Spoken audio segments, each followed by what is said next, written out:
FIFA বিশ্বকাপ বাছাই পর্বে কলম্বিয়ার বিপক্ষে ম্যাচের আগে আর্জেন্টিনা দলের প্র্যাকটিস সেশন একে একে অনুশীলন করছেন রোমেরো, প্যারাডিস, এনজো, ডি পলরা।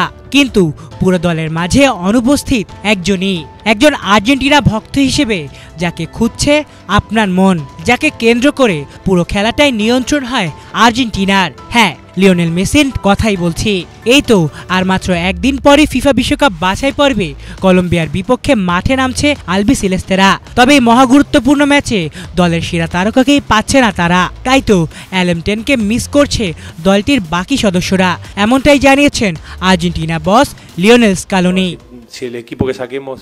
আমরা আশা করি যে লিও খেলতে শুরু করবে এবং যখন আমাদের পরবর্তী স্কোয়াড দিতে হবে তখন তার সাথে যোগাযোগ করব। এটি আগামী 2 সপ্তাহের মধ্যেই করতে হবে। তখন দেখব মেসি খেলার জন্য ফিট আছে কিনা। দলের পক্ষে মেসির উপর নির্ভর না করা কঠিন। ভালো বিষয়টি হলো আমাদের একটি গেম প্ল্যান আছে, আর সেটি হয় মাঠে কে কে খেলছে তার ভিত্তিতে। খেলোয়াড় ভিন্ন হতে পারে, কিন্তু তারা সবাই একই খেলা খেলে। এটা স্পষ্ট যে তিনি যখন থাকেন না তখনও আমরা একই আছি। সব পজিশনেই খেলোয়াড়দের মান একই রকম।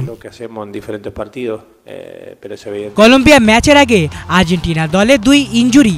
যদিও কলম্বিয়ার আবহাওয়া কিছুটা গরম, তবে এই মুহূর্তে আবহাওয়া নিয়ে ভাবছেন না স্কালোনি।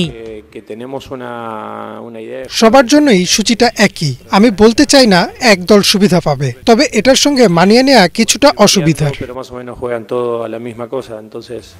বাংলাদেশ সময় মঙ্গলবার দিবাগত রাত 2:30টায় কলম্বিয়ার বিপক্ষে মাঠে নামবে আর্জেন্টিনা। আলিফ চৌধুরী, বাংলা ভিশন।